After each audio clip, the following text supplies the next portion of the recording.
Hello everyone, আজকে আমরা LRU page replacement algorithm নিয়ে আলোচনা করব। গত ক্লাসে আমরা অপটিমাল পেজ রিপ্লেসমেন্ট অ্যালগরিদম নিয়ে আলোচনা করেছি। গত ক্লাসটা যারা করেননি অবশ্যই এটা করে তারপর এটা করতে হবে, কারণ এই এলআরইউ অ্যালগরিদমটা ঠিক অপটিমাল অ্যালগরিদমের উল্টা। তো এখানে আমাদেরকে একটা সেমভাবে একটা রেফারেন্স স্ট্রিং দেওয়া থাকবে এবং ফ্রেম দেওয়া থাকবে। তো ফ্রেমগুলো আমরা এইদিকে নিব, আর এইগুলো হলো আমাদের রেফারেন্স স্ট্রিং। সেমভাবে আমাদের এখানে হিট এবং মিস রেশিও বের করতে হবে। তো এর জন্য আমাদের প্রাইমারি মেমোরি, এইখানে এই পেজগুলোকে এক্সিকিউট করতে হবে। তো সিপিইউ এই প্রত্যেকটা পেজকে এই প্রাইমারি মেমোরিতে এক্সিকিউট করবে। তো আমরা দেখি এলআরইউতে এগুলো কিভাবে এক্সিকিউট করব। তো প্রথমে আমরা কি করব, আমাদের কিছু কন্ডিশন চেক করতে হয়, যেটা আমরা আগের ক্লাসে দেখেছি। অবশ্যই ক্লাসটি করে তারপর এটা দেখবেন। তো আমরা প্রথমে আমাদের এখানে প্রথম পেজটা যখন সিপিইউ এক্সিকিউট করবে তখন এটা দেখব প্রাইমারি মেমোরিতে এটা আছে কি নাই। আমাদের প্রাইমারি মেমোরি কিন্তু ফাঁকা, তো 2 কিন্তু প্রাইমারি মেমোরিতে নাই, তাহলে এটা কি হবে, মিস। এবং এটা যেহেতু ফাঁকা আছে পুরোটা, আমরা এখানে 3 ফ্রেমের যে কোনো জায়গায় এটা বসাতে পারি, আমরা প্রথমটায় বসিয়ে দেবো। এর পরের পেজ সিপিইউ যখন এই পরের পেজ এক্সিকিউট করবে, তো আগে আমরা চেক করব প্রাইমারি মেমোরিতে এইটা আছে কি নাই। এটা কিন্তু নাই, তাহলে মিস। আর যদি থাকে তাহলে হিট হয়। তো এরপরে আমরা দেখব যে এটা ফাঁকা আছে কিনা। এটা যেহেতু অ্যাভেলেবল আছে, আমরা যে কোনো জায়গায় বসাতে পারি। প্রথমটায় আমাদের 2 আছে, তাহলে এই দুইটার যে কোনো একটাই বসাবো, আমরা 2তে বসাইলাম। এরপরে সিপিইউ যখন পরের পেজটা এক্সিকিউট করবে, এখানে আমাদের কত, 2। তো আমরা দেখব 2 কি অলরেডি প্রাইমারি মেমোরিতে আছে কি নাই। 2 এখানে আমরা চেক করে দেখব, যে চেক করে দেখতেছি এখানে 2 অলরেডি আছে। তো যখন আমাদের পাওয়া যাবে তখন সেটা হবে হিট, এবং আগে আমাদের যা ছিল সেটাই থাকবে, কোনো চেঞ্জ হবে না। এরপরে পেজ যখন আমাদের এই সিপিইউ যখন এটাকে এক্সিকিউট করবে, অর্থাৎ এটা 1, এটা আমরা আবার চেক করব প্রাইমারি মেমোরিতে এটা আছে কি না। এটা নাই, তাহলে না থাকলে কি হবে, মিস। এবং এটা আমরা দেখব যে অ্যাভেলেবল আছে কিনা। আমাদের ফ্রেম কিন্তু এখনো একটা অ্যাভেলেবল আছে, তাহলে এটা আমরা এখানে বসাই দেব 2 3 1। এখন আমাদের সিপিইউ যখন পরের পেজটা এক্সিকিউট করতে যাবে, এইখানে দেখো আমরা আগে চেক করব প্রাইমারি মেমোরিতে আছে কি নাই। তাহলে কি হবে, না থাকলে মিস।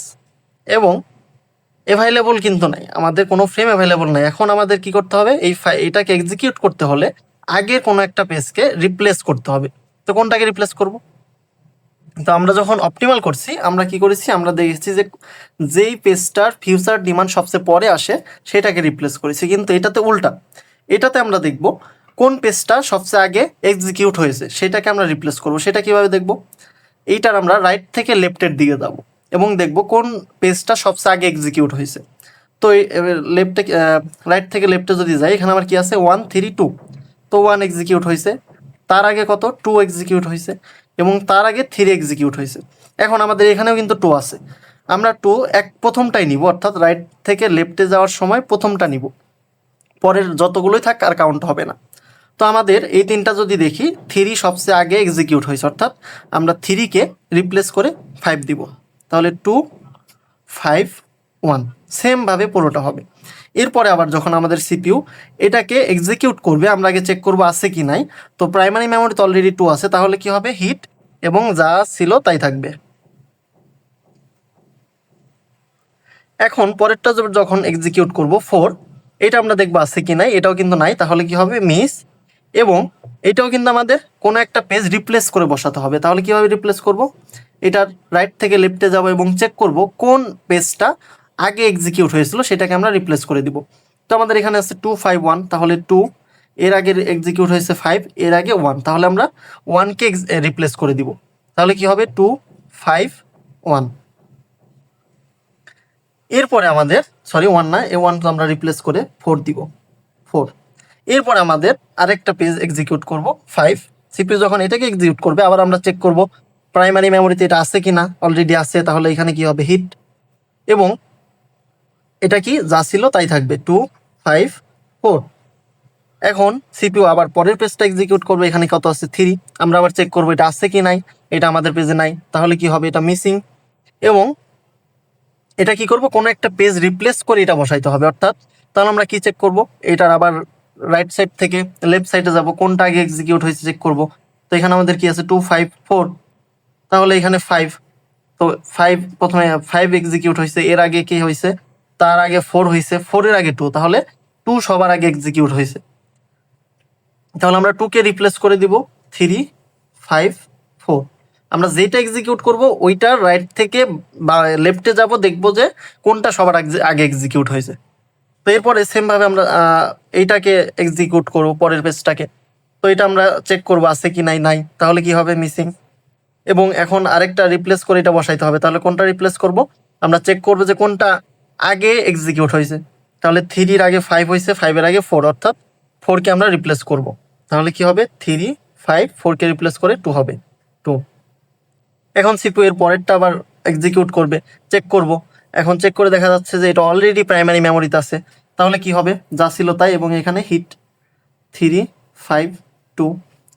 এরপরে আমরা পরবর্তী পেজ এক্সিকিউট করব এবং এটাকে চেক করব প্রাইমারি মেমোরিতে আছে কি নাই। আমরা অলরেডি দেখতেছি এটা প্রাইমারি মেমোরিতে আছে। তো তাহলে কি হবে হিট এবং এখানে যা ছিল তাই হবে 3, 5, 2। তো আমাদের এটা সলভ করা শেষ। এখন আমরা হিট অ্যান্ড মিস রেশিও বের করব। তাহলে নাম্বার অফ হিট রেশিও কীভাবে বের করবো, আমাদের নাম্বার অফ হিট কয়টা পাইছি আমরা, 1, 2, 3, 4, 5টা। তো 5 ভাগ করব কি দিয়ে, আমাদের টোটাল পেজ সংখ্যা, অর্থাৎ আমাদের যে স্ট্রিং দেওয়া থাকবে সেটা 12টা ইন্টু 100, যেটা আসবে সেটা আমাদের অ্যান্সার। এরপর আমাদের number of miss ratio, miss ratio কত আসে, মিস আমাদের কয়টা আছে 1, 2, 3, 4, 5, 6, 7টা। তাহলে 7 ভাগ 12 ইন্টু 100, যেটা আসবে সেটাই আনসার। তো আমরাও খুব সহজে এলআরইউ পেজ রিপ্লেসমেন্ট অ্যালগরিদম শেষ করলাম।